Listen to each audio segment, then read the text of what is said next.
What I recommend you do if you're studying film school is talk to more people. So my first 2 years in film school weren't that social. That's because of the fact that I had a huge fear of rejection. And this helped me back for the longest time. The reason why socializing is good is, well, there's like a million reasons why it's just good for your overall health. But how it relates to film is the fact that through socializing is how you eventually find a film. By making more friends and getting to know people, you eventually find out a film that's gonna happen, and there's a chance that they might invite you. Remember, people like to film with their friends. That's the reason why I haven't made any films recently, is because I don't socialize much. And since the one class where I did socialize the most is gone, I no longer have that class, and that kind of left me searching around for people, right? I went to all these different websites, but you could like find a team online and use Backstage and all these other resources that can help you find a crew, but nothing would beat finding a team through socializing. And the thing is, once you get on set for the first time,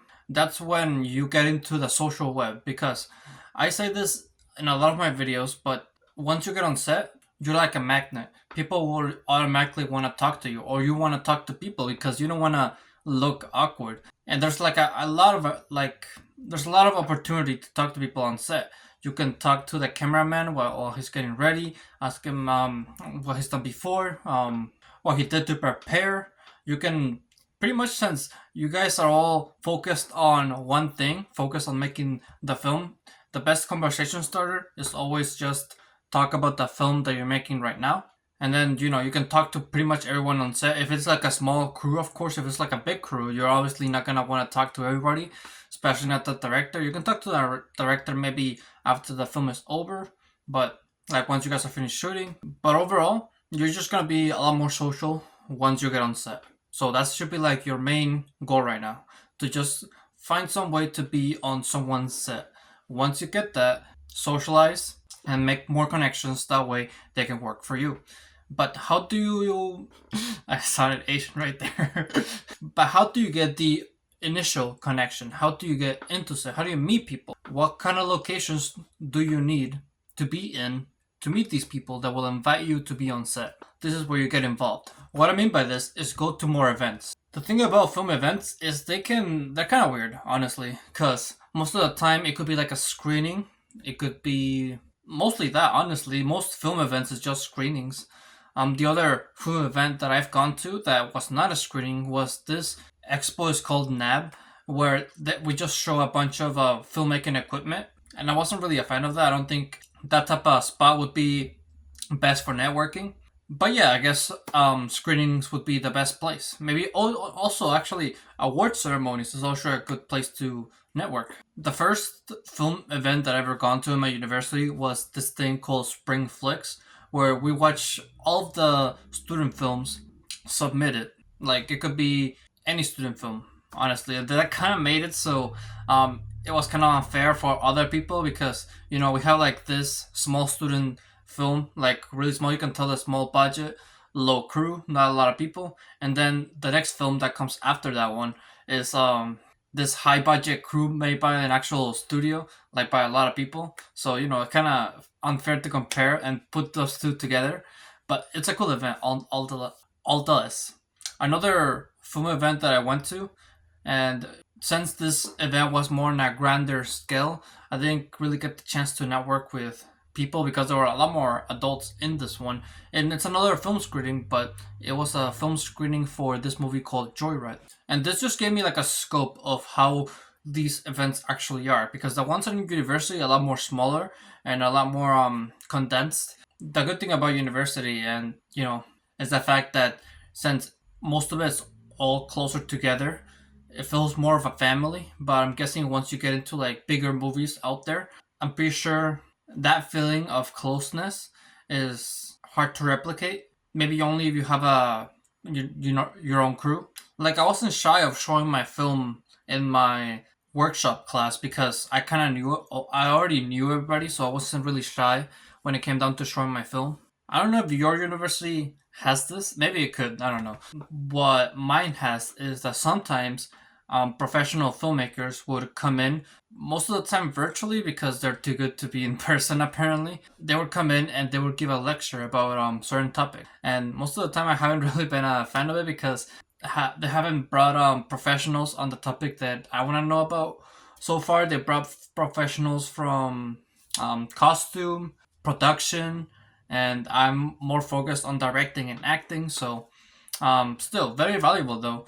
And go to these, of course. Like, apparently, my school has this, so the workshop is at the same time as this lecture. So pretty much anybody can come in and also stay for the workshop class and see what other students been up to.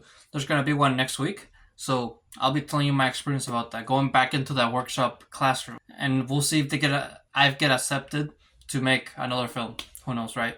I do want to say though, if you have a fear of going to these events, I can understand why.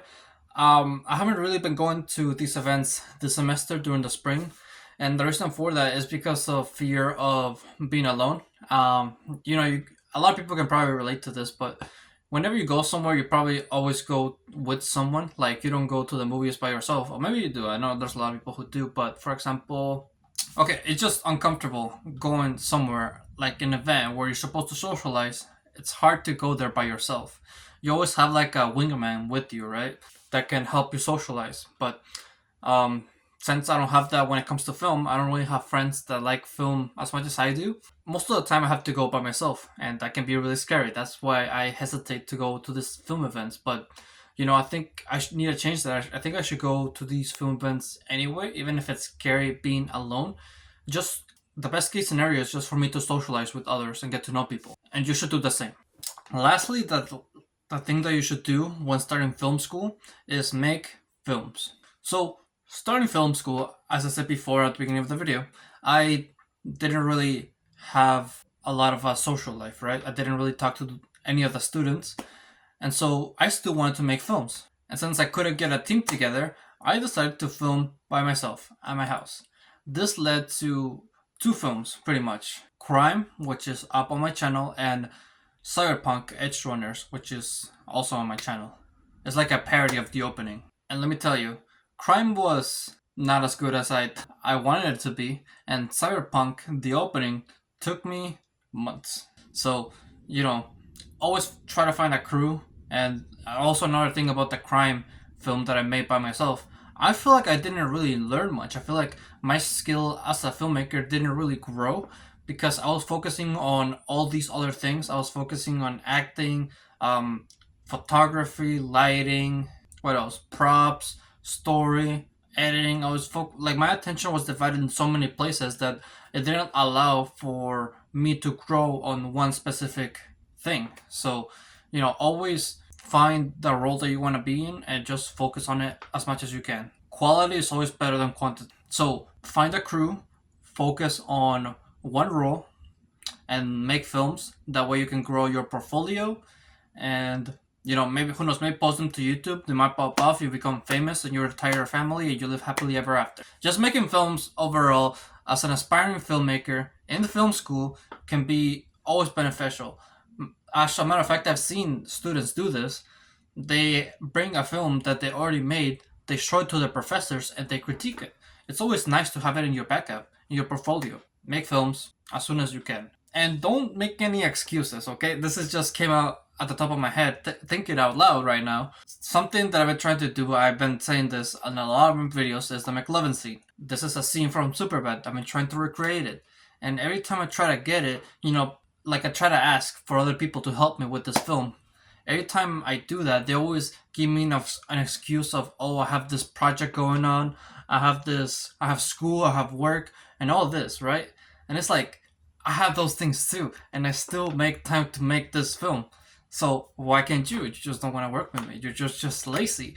You should work with people who want to work in film because they like it, not because of an assignment, not because of money. Work with people that just like it. I've been trying to look for people that have this mindset, and it's so hard to find. So take that as what you will. And with that, thank you for watching this video. If you'd like to, be sure to leave a like. Subscribe if you're new, if you like my channel, and always remember to live your life like there's no tomorrow.